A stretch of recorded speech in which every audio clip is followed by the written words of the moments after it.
Now, if you love to dabble in a bit of showbiz gossip, then a historical novel based on the true story of Britain's very first celebrity couple will certainly whet your appetite. The book, The Angel and the Cad, is by author and historian Geraldine Roberts, and she joins me in the studio now. Geraldine, thank you very much indeed for coming in to speak to us. Now, I do feel a little bit of excitement coming on here. You hear about gossip, celebrity. So tell us a little bit more about the characters in this story. Well, my main character is Catherine Tilney Long, and she was the richest, wealthiest woman in Regency Britain. And the public liked her because she was very down-to-earth and very sweet-hearted, but she was also very edgy. She was a businesswoman, and she was strong, and she decided actually to marry for love. She could have been Queen of England, but rather than marry for status, she married someone penniless because she loved him, and that was actually quite cutting edge at the time. And what drew you to the characters? Because the person that she married, tell us a bit more about that person. He was the nephew of the Duke of Wellington, so he came from a very good family, but all families have got their black sheep, and he was the black sheep of the family. He was a notorious womaniser. He loved spending money. He loved partying hard, which of course the newspapers loved, but it wasn't so good for her and her fortune, which he diminished pretty quickly with his lifestyle. Oh, not good, is it?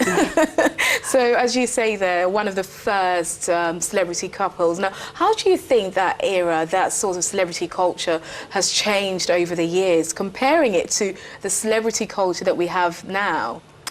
It hasn't changed that much. It's surprisingly similar because William and Catherine were there at the start of this big boom in information technology when things like the steam-powered press made newspapers accessible to everyone. And the people loved reading about them because they were glamorous, they were wealthy, they were trendy, they were exciting. But most of all, it was the scandals that attracted the public. They loved to read about what they were doing, and they never disappointed. There was always something going on. William was always causing some sort of kerfuffle somewhere. So that's why the public loved reading, and it very much like today. I think the Daily Mirror published a feature on the book, and they said that if they were around today, they would break the internet. They were bigger than sort of Brad Pitt and Angelina. They were that big. Move over Kim Kardashian. Exactly. Yeah. So it's nice to see one thing that's staying constant, or is it? Yeah, there you go. That's nice there. Now, you have always lived in East London. I have, and yes. You grew up there, and of course, when you finished school, you left school and you went straight into banking. So how did your love for history come about? Well, I just love London. I've spent my childhood walking around London. I spent a lot of time in Watford Park as a child, actually, and always up and down as a Covent Garden on the Tube. And I just loved walking around the Regency squares. I think it was the architecture that really first piqued my interest in history.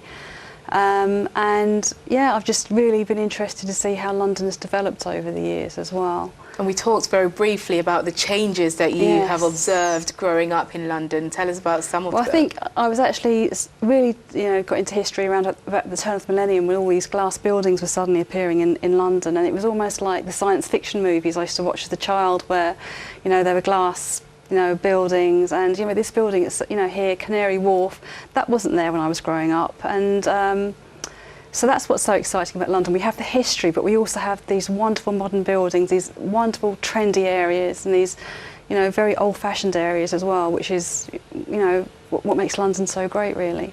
Unbelievable. That's brilliant. Thank you so much indeed, Geraldine, for coming in to speak to us this evening on London Live.